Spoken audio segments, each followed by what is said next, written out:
The day my son-in-law slid a cashier's check for exactly $4,000 across my kitchen table with a yellow post-it that read, and I quote, "Thanks for the memories." I knew without a single shred of doubt that the man had stolen my entire life out from under me. What I couldn't have known then was that 18 months later, he'd be standing in a food truck wearing a red cap that said, "Do me wrong," while customers gleefully scanned a QR code on the menu that pulled up his own perjury conviction.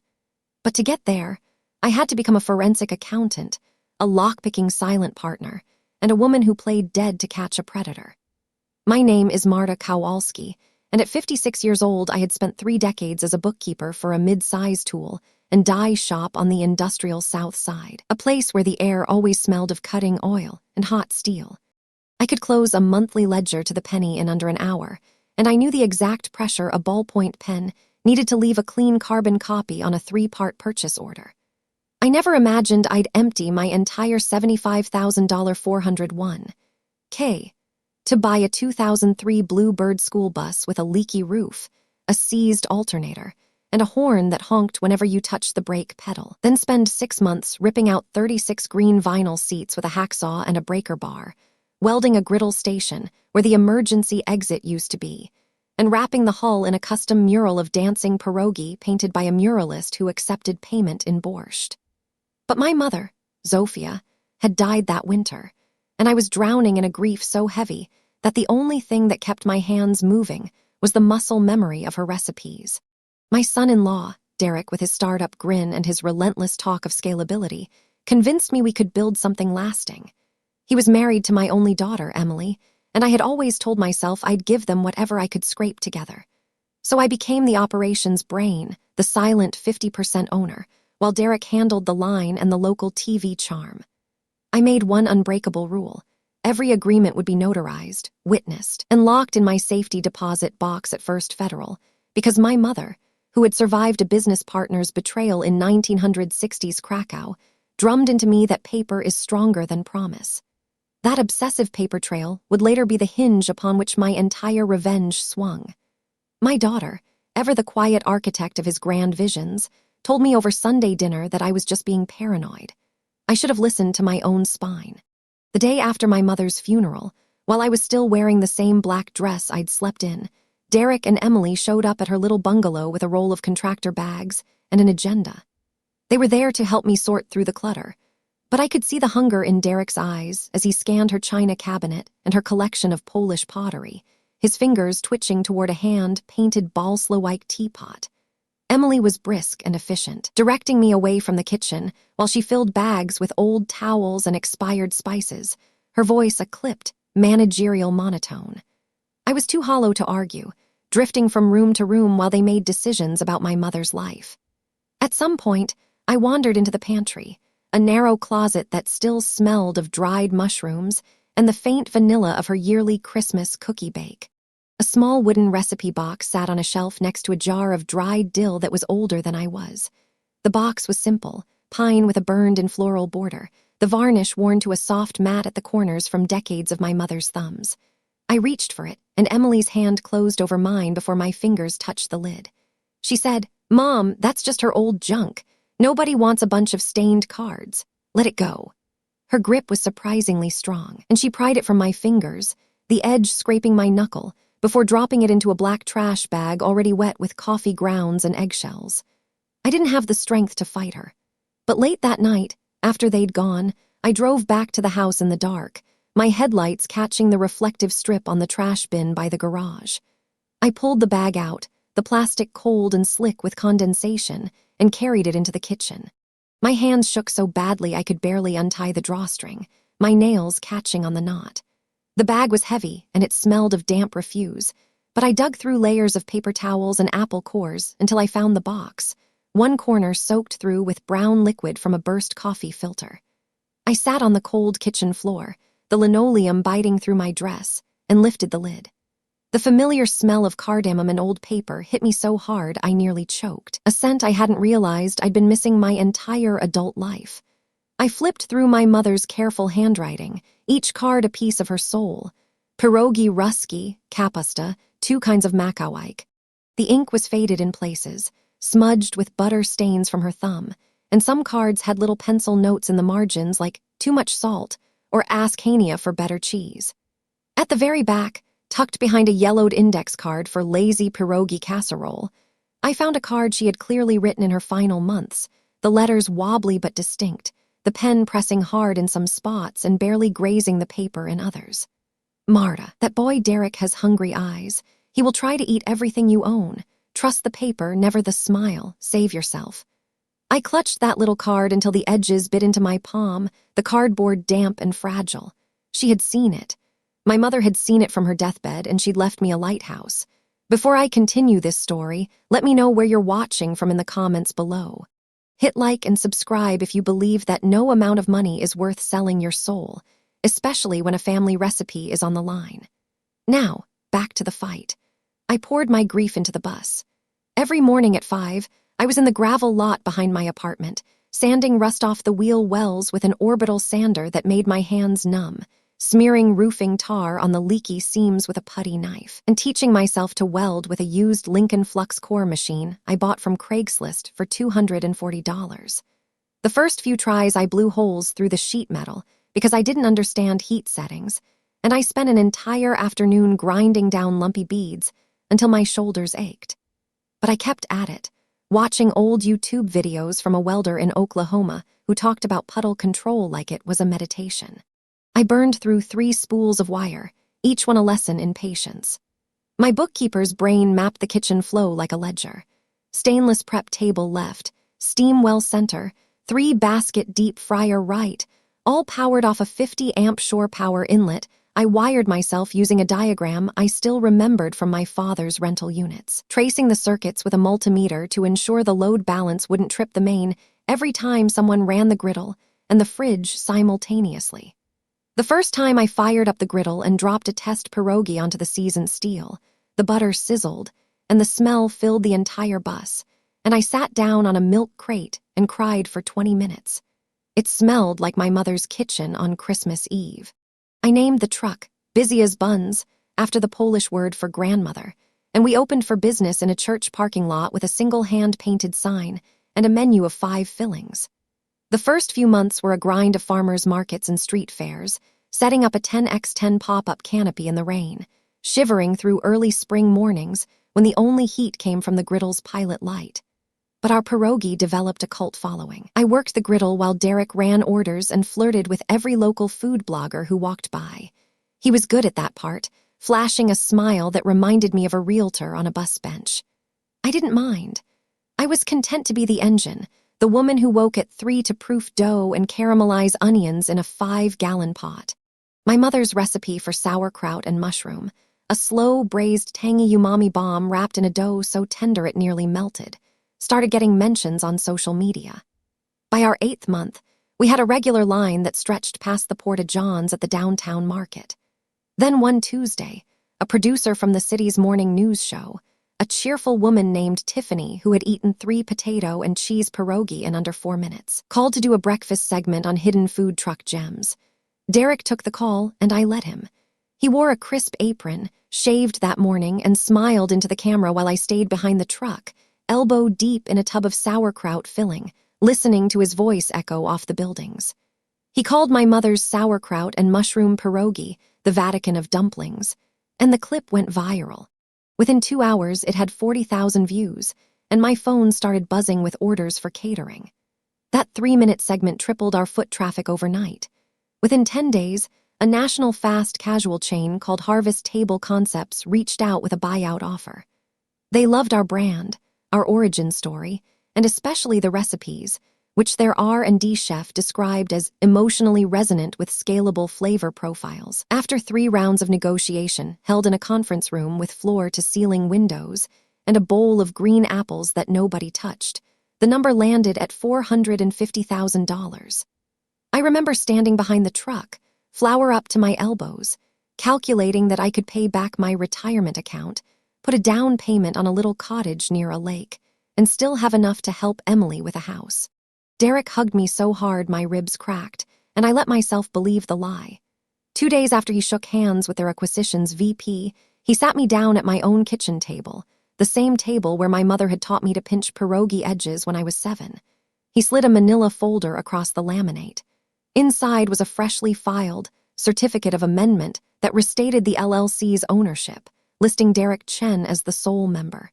My signature, or something that looked distressingly like it, sat at the bottom.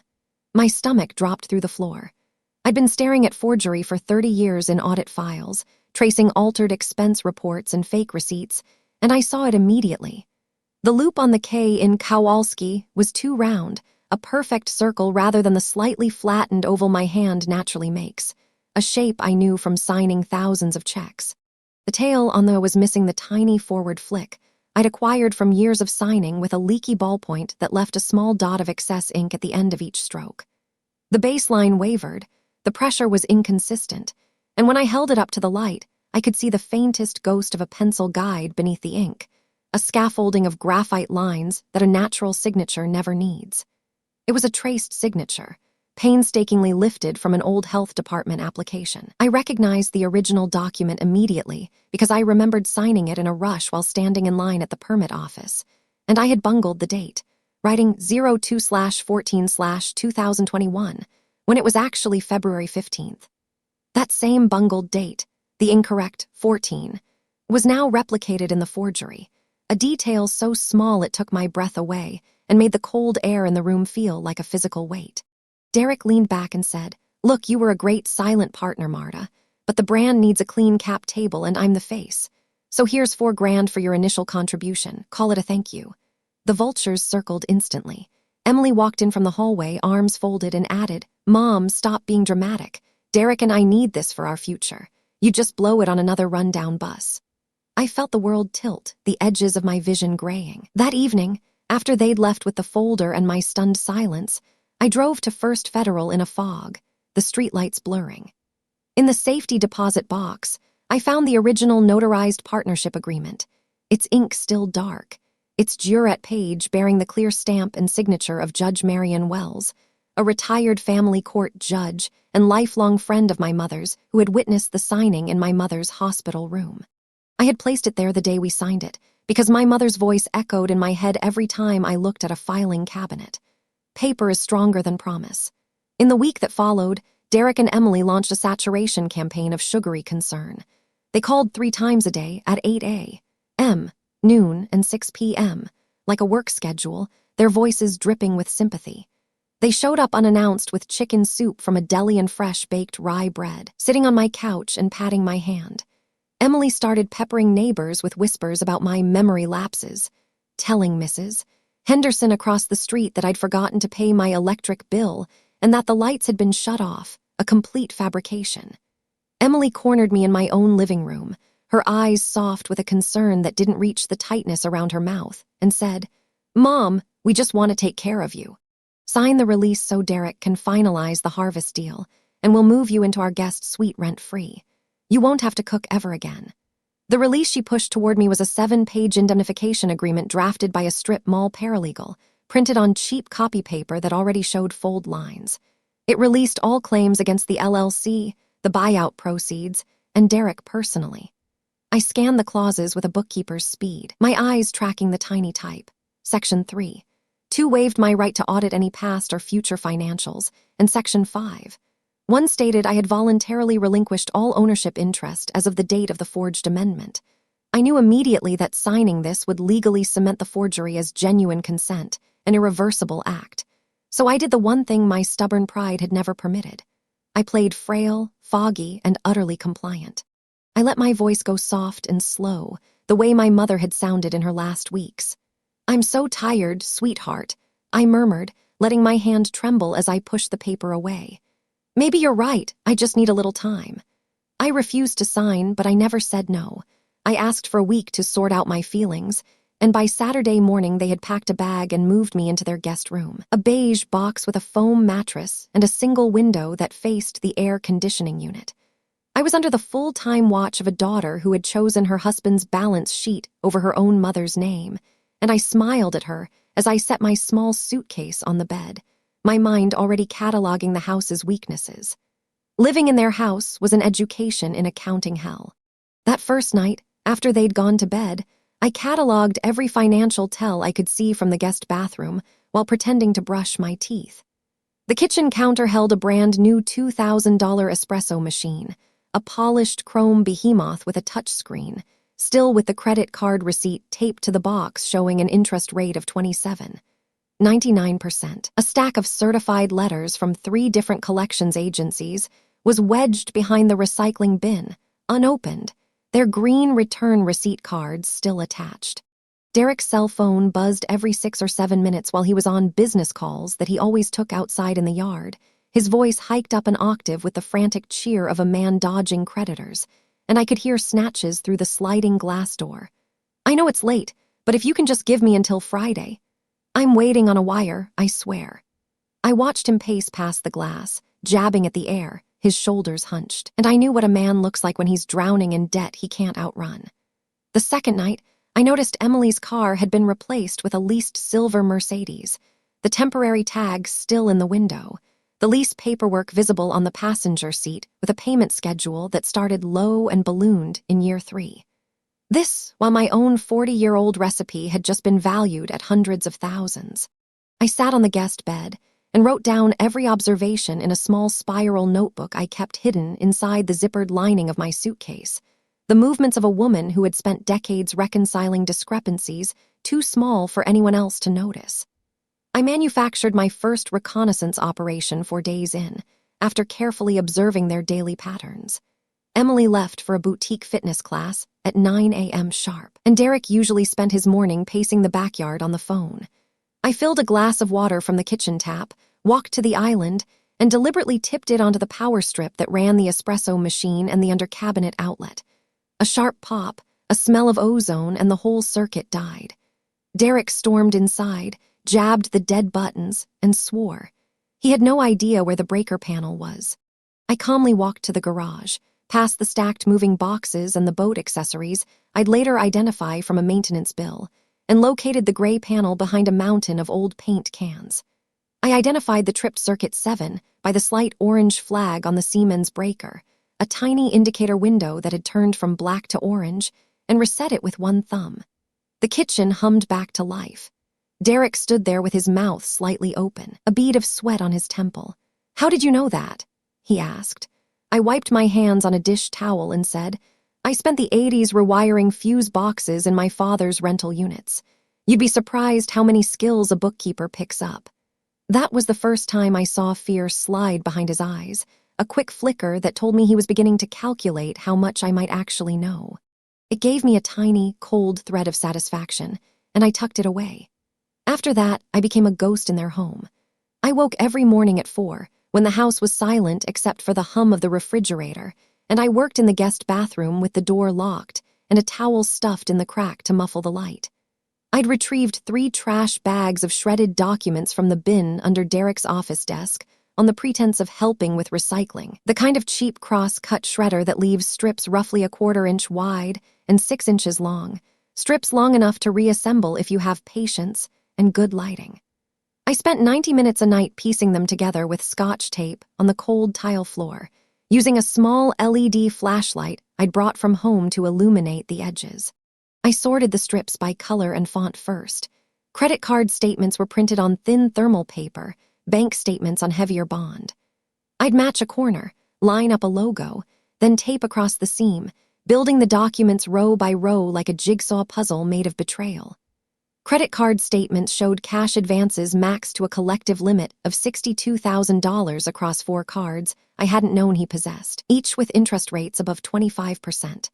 An invoice from a boat dealership listed a $37,000 bowrider I'd never seen, and a separate maintenance bill from a marine shop I found online showed he'd already run the engine dry and seized the lower unit, a repair estimate of over $9,000 that he hadn't paid.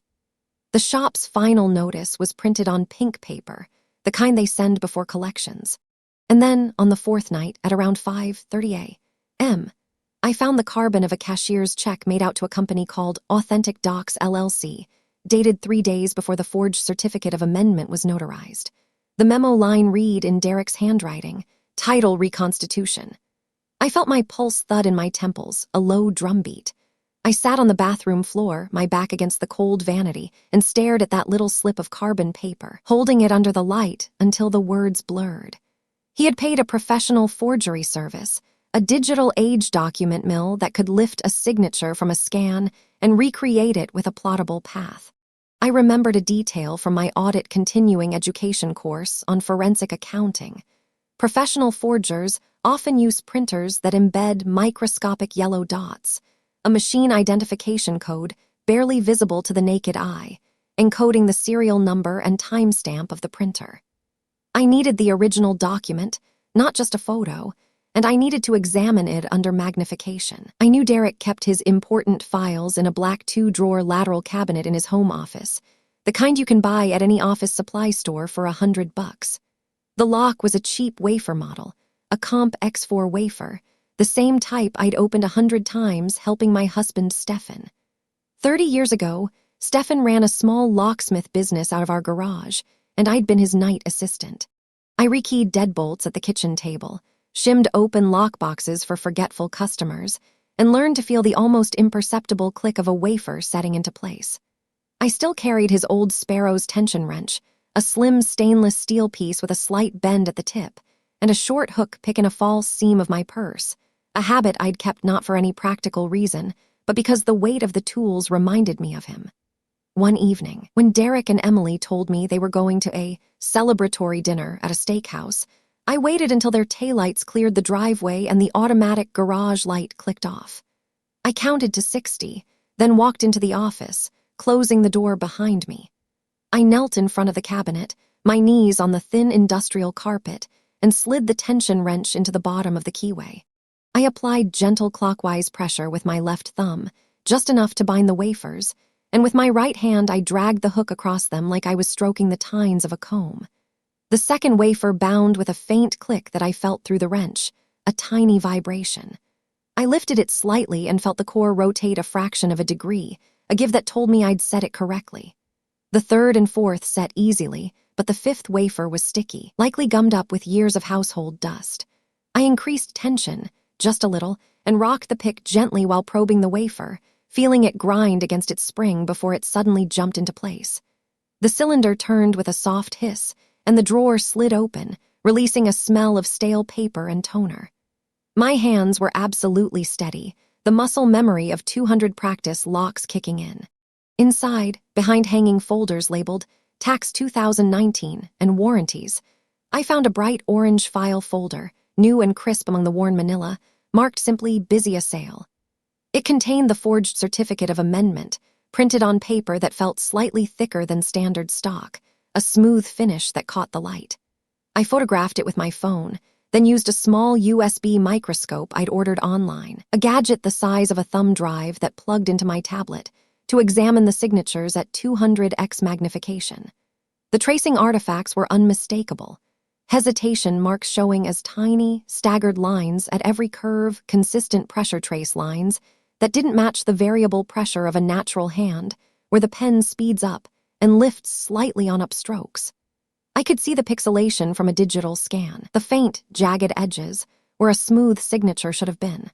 But more importantly, I found the receipt from Authentic Docs LLC, printed on plain white paper with a breakdown.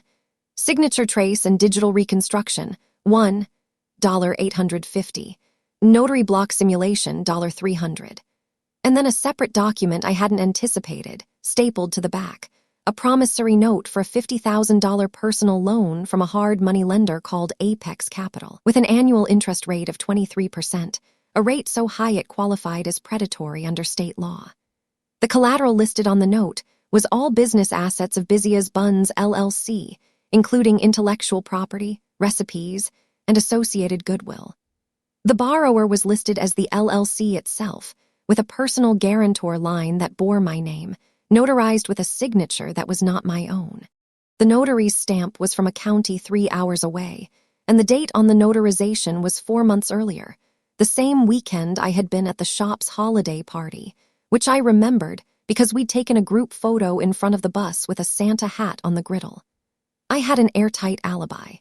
He had taken out a predatory loan in the company's name and attached my identity to it, planning to pay off his own cascading debts with the harvest buyout and leave me holding the bag for $50,000 plus ruinous interest. I photographed every page, front and back, including close-ups of the tiny printer steganography dots. Those faint yellow patterns that under the UV light of my flashlight revealed a repeating matrix of dots encoding the printer's serial number and the exact date and time of printing. I replaced everything exactly as I'd found it, aligning the folder with the same orientation, relocked the cabinet, and sat on the guest bed breathing in the dark, the digital files on my tablet representing a weapon of immense precision. The next morning, after I heard Derek leave for what he called a partner meeting, I called Harvest Table Concepts directly from the guest bathroom, sitting on the closed toilet lid with my voice barely above a whisper. I asked for their compliance department, and after navigating a phone tree that asked me to press 1 for marketing and 4 for legal, I reached a woman named Judith Vance, Senior Director of Acquisition Integrity. I identified myself as Marta Kowalski, 50% owner of the target entity, and I told her, in the measured language of a forensic audit, that the chain of title documents submitted by Derek Chen contained a material forgery and that I had evidence of an associated identity theft loan. Judith paused for a long moment, the kind of pause that told me she was pulling up a file on her screen, and then she said something that nearly made me weep. Mrs. Kowalski, our automated metadata scanner flagged the digital version of the certificate of amendment within hours of submission. Its embedded creation timestamp in the PDF metadata predates the notary block by 4 days, and the document's origin IP address maps to a residential ISP in your city, not the registered agent's office. We've already frozen the wire transfer, pending a full investigation. I was going to contact you next week. So tell me everything. She agreed to meet me the following day at a coffee shop 2 towns over, a place called Morning Mug that served terrible coffee, but had a quiet booth in the back near the restrooms, well outside Derek's orbit. I hung up and allowed myself 30 seconds of silence, shaking sobs into a hand towel, the release of tension making my shoulders ache. Then I washed my face with cold water and walked out to the kitchen as if nothing had happened, nodding pleasantly to Emily as she scrolled through her phone at the breakfast bar. But my mother had left me one more card to play, a layer of protection I hadn't even known existed. After the meeting with Judith, where I handed over digital copies of every document on an encrypted USB drive, and she assured me the company would pursue criminal referral with full corporate cooperation, I drove to an assisted living facility in the suburbs, a low-slung building with a courtyard of rose bushes and a constant smell of antiseptic. I knocked on the door of Judge Marion Wells, now 90 and sharp as an obsidian blade, her white hair pulled back in a tight bun and her eyes magnified by thick glasses. She remembered me immediately, greeting me with a voice that still carried the weight of a courtroom. She remembered the afternoon in 2019 when my mother, frail but fierce with an oxygen tube under her nose, had insisted on witnessing the partnership signing in her hospital room 4 days before she passed. Judge Wells pulled out her old notary journal, a heavy leather-bound book with marbled end papers and pages the color of weak tea. There, on the line for our transaction, she had taken not only our signatures, but also a thumbprint from each of us, using an inkless pad she'd kept in her chambers for high-value estate documents, a habit from her days handling contested wills. She pointed to my thumbprint, a clean swirl with a small scar line from a childhood cut, and my mother's, slightly smudged but legible. My mother had quietly instructed her to add that layer, whispering in Polish as I stepped out to get coffee, knowing that a thumbprint cannot be traced or forged without leaving unique ridge details that a certified document examiner can compare. Derek's forged certificate had no thumbprint at all, just a squiggled line where the notary block usually sat. I now had a forensic trifecta: original notarized document with my thumbprint and signature under a judge's seal, proof of paid forgery from authentic docs with the printer dots, and a corporate compliance officer ready to testify. The dead man's switch my mother built had armed itself silently while I was still grieving her, and I sat in my car in the parking lot of that facility, holding the copy of the journal entry Judge Wells had given me, and I talked to my mother in the rearview mirror. But I needed to be absolutely certain that no remnant of family feeling would stay my hand when the hammer fell. I staged a test. I had researched the clinical presentation of a transient ischemic attack, a mini stroke, watching medical training videos on my tablet under the covers at 3 a.m. to learn the precise symptoms: sudden onset, slurring, unilateral facial droop, weakness on one side, collapse. I practiced in front of the bathroom mirror for 2 days, learning to let my face go slack on one side by relaxing the muscles around my mouth and eye while keeping the other side tense, and to drop without catching myself, falling into a pile of towels I'd arranged as a safety net. One afternoon, when I knew Emily was at the gym and Derek was alone in the house, I heard his footsteps in the hallway, the particular rhythm of his walk. I took a sip of water to make my mouth feel normal, then stepped into the kitchen. I clutched my chest, let my eyes roll back, and dropped hard onto the kitchen floor, my hip hitting the tile with a bruising thud that I later felt for a week. My body convulsed just enough to rattle the chair legs, and I went limp, my ear pressed to the cold tile floor, my breathing shallow and controlled, my left arm twisted under me. I heard Derek's footsteps stop. A long pause, maybe 5 seconds that felt like 5 minutes. Then his voice, flat and utilitarian, came from somewhere above me. "Oh, great! The old bat's finally checking out." He stepped over my body, his shoe brushing so close to my hand that I felt the displaced air, and he walked straight to the kitchen counter where the release form sat. I heard the scratch of paper as he picked it up. He didn't call 911. He didn't check my pulse. He didn't even say my name. He just stood there, probably reading his own legal language, and I knew in that moment he was calculating whether my death would simplify the title transfer before the buyout funds cleared, whether he'd need to forge another signature from my estate. I waited until he retreated to his office, his footsteps fading, the office door closing. Then I recovered slowly, groaning and pushing myself upright, my hip throbbing. I splashed cold water on my face in the guest bathroom and looked in the mirror at a woman whose eyes were dry and hard.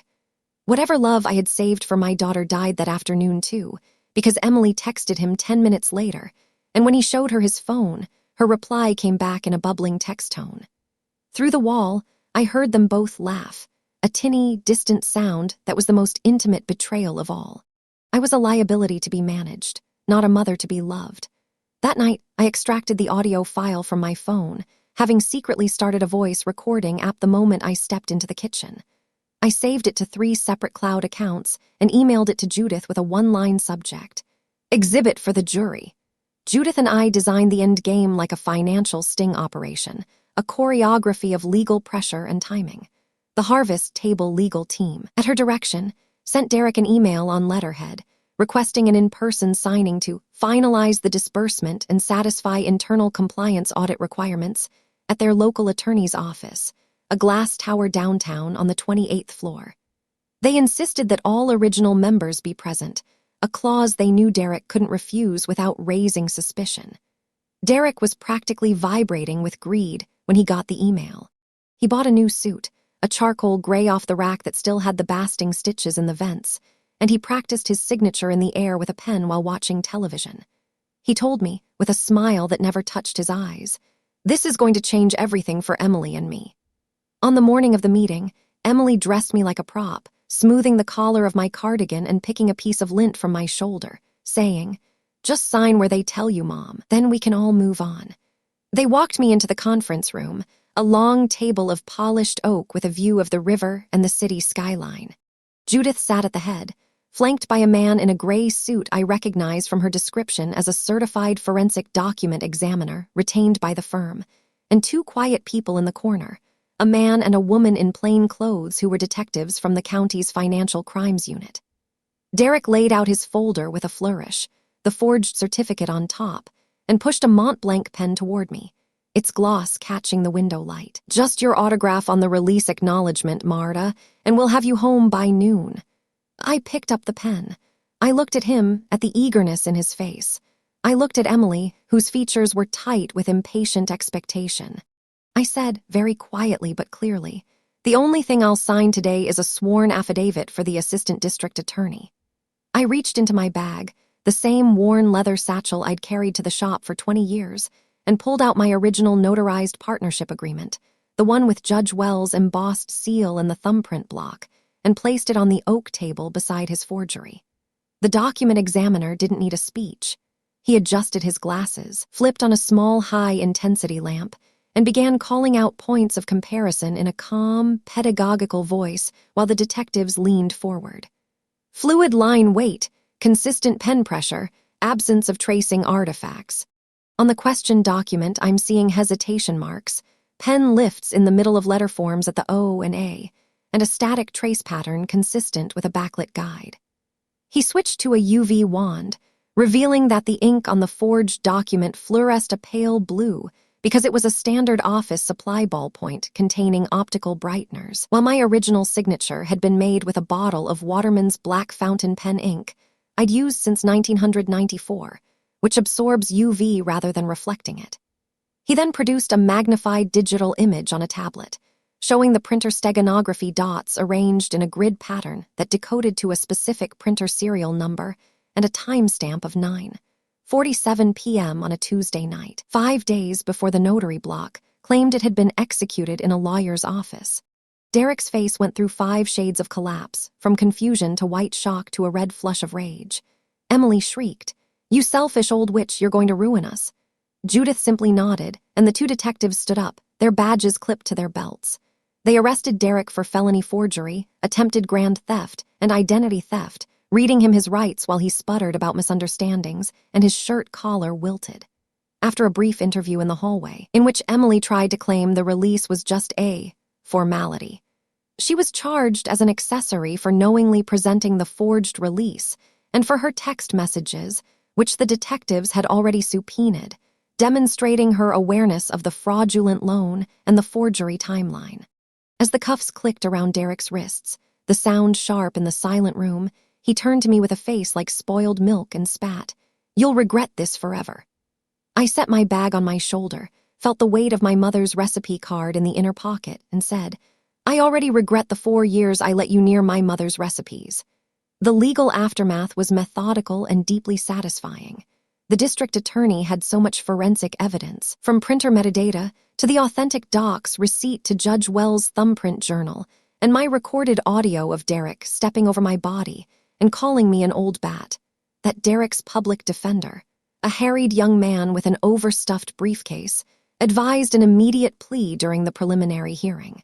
He pleaded guilty to 1 count of felony forgery and 1 count of perjury for the notarized loan application, and the identity theft charge was merged. He was sentenced to 3 years, of which he served 18 months before supervised release, his time shortened slightly by good behavior in a medium security facility where he worked in the kitchen, a detail that made me almost smile. Emily received a deferred adjudication for the accessory charge after a tearful allocution in which she claimed she'd been misled. But the judge required 200 hours of community service and full financial restitution from her personal accounts, an amount that reached $43,000 once the court calculated the damages.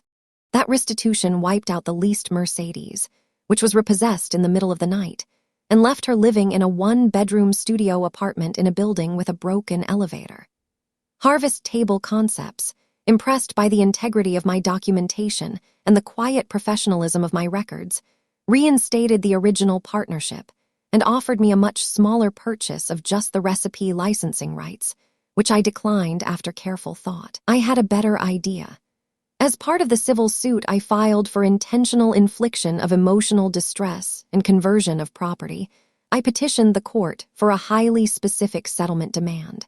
Because the food truck and its assets were rightfully mine, I requested that Derek be ordered to perform 500 hours of supervised labor in the truck, in a uniform of my choosing, with all generated tips donated to the state's Elder Fraud Victims Fund. The civil judge, a woman named Honorable Patricia Okonkwo, listened to my attorney's argument, read the transcript of the old bat's finally checking out audio, and granted the petition with a judicial order that cited poetic restitution, and noted that such a sentence would serve as a deterrent and a form of community accountability. That is how Pierogi retribution was born. I had the bus repainted by the same muralist, this time in a deep crimson background with gold lettering that reads Pierogi Retribution across the side, the letters outlined in black to stand out a distance. I installed a new menu board above the order window, a backlit sign encased in plexiglass. The centerpiece item is the Fraud Pierogi, a traditional potato and sharp cheddar filling served with a side of sour cream and a tiny American flag made of a toothpick and printed paper, because justice, like a good dumpling, is something you have to build with your own hands. Below the menu, screwed under clear plexiglass, is a laminated QR code with a small label that reads, "Scan to verify our conviction." Point your phone at it and it loads the public docket of State v. Chen, complete with the felony perjury plea, the case number, and the sentencing order. And there, every Saturday and Sunday from 11 to 6, stands Derek. He wears a standard kitchen apron over his street clothes, but on his head is a red cap with yellow embroidery that says, "Don't me wrong." The thread thick and vivid, the brim pulled low. He works the griddle, folds the dumplings under my instruction, and scrubs the steam table at the end of the shift with a green scouring pad, his every hour logged by a probation officer who swings by unannounced, a tall man named Officer Simmons who sometimes buys a dozen pierogi to go. The customers know the story. They line up around the block, not just for the pierogi, but for the moment they lean out the window and ask, "How are those Fraud Pierogi today, Derek?" He is not allowed to answer without my permission, and I don't always grant it. Sometimes he just has to stand there and serve, the cap a bright beacon of his undoing, while I work the register, a vintage silver cash register with a loud bell, and tell every customer about my mother and her little recipe card and the note she left in the back. I received quiet restitution, not a lottery win, but the return of my business, the retention of my mother's intellectual legacy, and the small, profound dignity of seeing a man who tried to erase me become a living, breathing exhibit of his own consequences. Every night when I wrap the dough in plastic and store the filling in stainless steel containers, I place my mother's recipe card on the prep table under a small light, the card now sealed in a clear archival sleeve to protect it from flour and moisture, and I whisper a thank you to her. She wrote that note on a stained index card, using a hand that could barely hold a pen, and that note became the cornerstone of a fortress nobody will ever breach again. Have you ever discovered a dark secret about someone you trusted completely? How did you handle it? Tell me in the comments. I read every single one. And if you believe that the truth, like a proper pierogi, always rises to the surface, hit that like button and subscribe. I'll be back next week with another story of quiet vengeance and hard-won justice. Stay sharp.